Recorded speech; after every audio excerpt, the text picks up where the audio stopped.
என் பேர் ரேகா கார்த்திக். ஊரப்பாக்கம் ஊராட்சி மன்ற துணைத் தலைவர் நான். 15 வார்டு நம்பரோட கையெழுத்து போட்டு தீர்மானம் போட்டிருக்காங்க. அதனால் நாங்கள் கலெக்டர்கிட்ட மனு கொடுத்தோம், பிடிஓ கிட்ட மனு கொடுத்தோம்.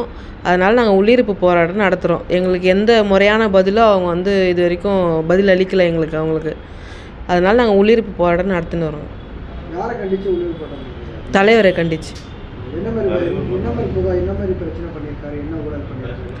என்னோட கையெழுத்து போட்டு ரேகா கார்த்திக்னு கையெழுத்து போட்டுட்டு பாண்டியன் எலக்ட்ரிஷியன் சொல்லிட்டு பில்லு போட்டிருக்காங்க. பில்லு போட்டு கையாடல் பண்ணியிருக்காங்க. அதுக்கப்புறம் நாங்கள் அதை கண்டுபிடிச்சி பிடிஓக்கிட்டேயும் ஏடி மேடம்கிட்டேயும் அப்புறம் கலெக்டர்கிட்டையும் நாங்கள் மனு கொடுத்தோம்.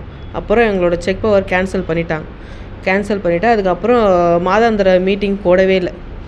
வார்டு நம்பர் மீட்டிங் எதுவும் போடல. ஒரு வார்டு நம்பருக்கு முறையான ஒரு மரியாதையே கிடையாது இந்த ஆஃபீஸில்.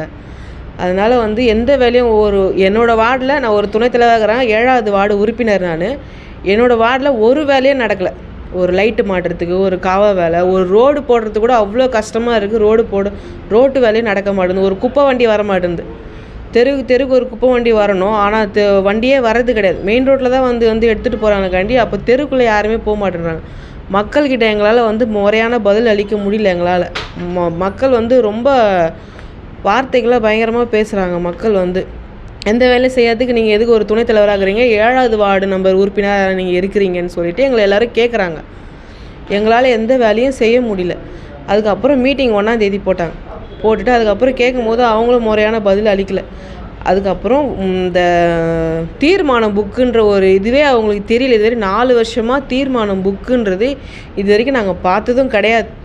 அன்றைக்கி அந்த நோட்டை எடுத்து பார்க்கும்போது 15ஓட வார்டு நம்பர் உறுப்பினரோட கையெழுத்து போட்டு தீர்மானம் போட்டிருக்காங்க. அவங்களுக்கு பதவி வரணும்னு சொல்லிட்டு தீர்மானம் போட்டிருக்காங்க. நாங்கள் அதை அப்படியே எடுத்துமே கலெக்டர் ஆஃபீஸ்க்கு பிடிஓ ஆஃபீஸ்லேயும் நாங்கள் கொடுத்தோம்.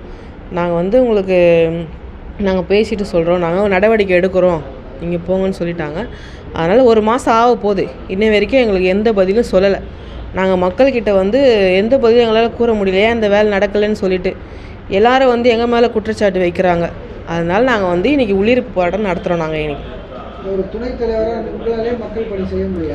நிஜமாக என்ன துணைத் தலைவராக இருந்துக்குன்னு என்னால் ஒரு வேலையும் செய்ய முடியல. எல்லாம் கேட்குறாங்க, நீ ஒரு 7வது வார்டு உறுப்பினருமா, ஒரு துணைத் தலைவராக இருக்க, உனக்கே நீ ஏன் இந்த வேலை செய்ய முடியலன்னு சொல்லிட்டு எல்லாரும் எங்கள் கேட்குறாங்க. எங்களால் பதில் சொல்ல முடியல. ஆமாம், எந்த வேலையும் செய்யலையே. அப்போ அந்த பதவியில் இருந்து என்ன பிரயோஜனம் சொல்லுங்கள், நீங்களே சொல்லுங்கள்.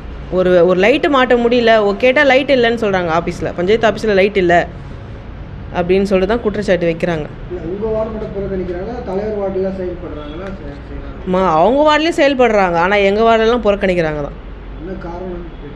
அவங்களுக்கு ஃபேவரானவங்களாம் அவங்களுக்கு செய்கிறாங்க. நாங்கள் எங்களுக்கு இவங்களெலாம் செய்யக்கூடாதுன்னு சொல்லிட்டு ஒரு தடை போடுறாங்க. இந்த போராட்டம் எங்களுக்கு ஒரு தீர்வு கிடைக்கணும், அதுக்கு தான் இந்த போராட்டம். அக்கா சொல்லுங்க, இப்போ எதுக்காக உள்ளூர் போராட்டம் பண்ணுங்க, என்ன மாதிரி பிரச்சனை சொல்லுங்கள். வணக்கம், என் பெயர் கலைவாணி வினோத். நான் 5வது வார்டு உறுப்பினர். நான் இந்த மக்களால் தேர்ந்தெடுக்கப்பட்டு நாங்கள் இந்த இதுக்கு வந்தோம், வார்டு உறுப்பினராக இருக்கோம்.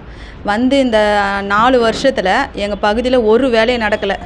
நிறைய வாட்டி மனு கொடுத்துட்டோம். தலைவர்கிட்ட மனு கொடுத்தோம், 2வது பிடிஓவில் மனு கொடுத்தோம், கலெக்டர்கிட்ட மனு கொடுத்தோம். எத்தனை மனு கொடுத்தோம், மனு மட்டும் வாங்கி பார்க்குறாங்களே தவிர அதுக்குரிய நடவடிக்கை எடுக்க மாட்டுறாங்க. அது ஏன்னு தெரியல. ஒருவேளை அவங்களுக்கு அதால் அந்த டைம் கிடைக்கலையா இல்லை என்னன்னு தெரில. ஆனால் அதை படித்து பார்க்குறாங்களா இல்லையான்னு கூட எங்களுக்கு தெரியல. ஆனால் என் மனு கொடுத்து இது வரைக்கும் எந்த ஒரு வேலையும் நடக்கலை. என் பகுதியில் ரோடுக்கு சொல்லி இது வரைக்கும் நான் எப்படியும் 4 வருஷத்தில் நிறைய வாட்டி மனு கொடுத்துட்டேன். இது வரைக்கும் அந்த சிமெண்ட்டு வச்சு தரேன்னு சொன்னாங்க. மண்ணு ரோடாக இருக்குது, அது சிமெண்ட் ரோடாக மாற்றி கொடுங்கன்னோம். அதுக்கும் உரிய நடவடிக்கை எதுவுமே எடுக்கலை. எத்தனை வாட்டி தான் மனு கொடுக்கறது? மனு கொடுத்து நாங்களே ஓஞ்சி போயிட்டோம். இதுக்கு மேலே மனு கொடுக்க முடியாது, இதுக்கு ஒரு போராட்டம் தொடரணும். அதுவும் இல்லாமல் எங்கள் எல்லார் கையெழுத்தையும் போட்டு அவங்க ஃபோர்ஜரி பண்ணியிருக்காங்க. அத்தனை பேர் கையெழுத்து அவங்க ஃபோர்ஜரி போட்டு அவங்க பணம் எடுக்கிறாங்க, எல்லா வேலையும் நடக்குது. ஆனால் எங்கள் பகுதியில் எந்த வேலையும் நடக்கலை. எதுக்காக, ஏன் அப்படி பண்ணுறீங்க? எதுக்காக தேர்ந்தெடுத்து மக்களை ஏன் ஏமாத்துறீங்க? அதுக்கு முதல்ல எங்களுக்கு தீர்வு காணணும். அதுக்கு தான் நாங்கள் இந்த உள்ளிருப்பு போராட்டத்தை நாங்கள் நடத்துகிறோம். இந்த போராட்டம் தொடரும், இல்லைன்னா இதுக்கும் மேலே நாங்கள் போகிறதுக்கு ரெடியாக இருக்கிறோம். எங்கள் கையெழுத்து அவங்க போடுறதுக்கு ஃபோர்ஜரி கையெழுத்துங்க, அது ஃபோர்ஜரியாக பண்ணுறாங்க எல்லாமே. எங்கள் கையெழுத்து அவங்க போடுறதுக்கு எந்த அதிகாரமும் கிடையாது. மக்கள்னா எங்களை நம்பி தான் ஓட்டு போட்டிருக்காங்க. அப்போ எங்கள் கையெழுத்து அவங்க போட்டு எல்லா வேலையும் பண்ணுறதுக்கு நாங்கள் எதுக்கு வரணும்? அதுக்கு அவங்களே இருந்துக்கலாமே, எல்லா கையெழுத்து போட்டு அவங்களே எல்லா வேலையும் பண்ணிடலாமே.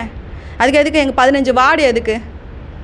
வார்டு உறுப்பினராக தேர்ந்தெடுத்த மக்களுக்கு நாங்கள் என்ன செய்யறது? இப்போ உள்ளூர் போராட்டம் பண்ணுறீங்க, அதிகாரிக்கு தகவல் கொடுத்தீங்க? எல்லாம் கொடுத்தாச்சு, எல்லா அதிகாரிங்கிட்ட தகவல் கொடுத்தாச்சு. ஆனால் இது வரைக்கும் காலையிலேருந்து நாங்கள் உட்காந்துட்ருக்கோம் உள்ளே, இது வரைக்கும் ஒரு அதிகாரி எங்களை வந்து பார்க்கல. அப்போ எதுக்கு நாங்கள் கட்சியில் இருந்து ஆட்சியில் இருந்து என்ன பிரயோஜனம்? ஒன்றுமே கிடையாது. எங்களை மாதிரி மக்களுக்கு, எங்களை மாதிரி ஆளுங்களுக்கே எந்த ஒரு வேலையும் நடக்கலாம். அப்போ சாதாரண மக்கள் வந்து மனு கொடுத்தா இவங்க எப்படி பார்ப்பாங்க? செய்வோன்ற ஏன் போலியான நம்பிக்கையாக வாக்குறுதிலாம் கொடுக்குறீங்க? கொடுக்காதீங்கன்றேன். அப்போ வந்து தலைவர் கூட உறுதுணையாக இருக்காங்க. ஆமாம், எல்லா அதிகாரிகளும் உறுதுணையாக இருக்காங்க. எல்லாருமே தான் சொல்கிறேன். பொதுவாக இவங்க அவங்கன்னு இல்லை, அவங்களுக்கு உட்பட்ட எல்லாருமே அவங்களுக்கு ஃபேவராக பண்ணிக்கிறாங்க. எங்களுக்கு எந்த ஒரு வேலையும் நடக்கலை. அதுவும் குறிப்பாக என் பகுதியில் இன்ன வரைக்கும் ஒரு ரோடு கூட போட்டது கிடையாது. தெருவிளக்கு இல்லை. மெயினான ஏரியாவில் போனீங்கன்னா இருட்டாக தான் இருக்கும்.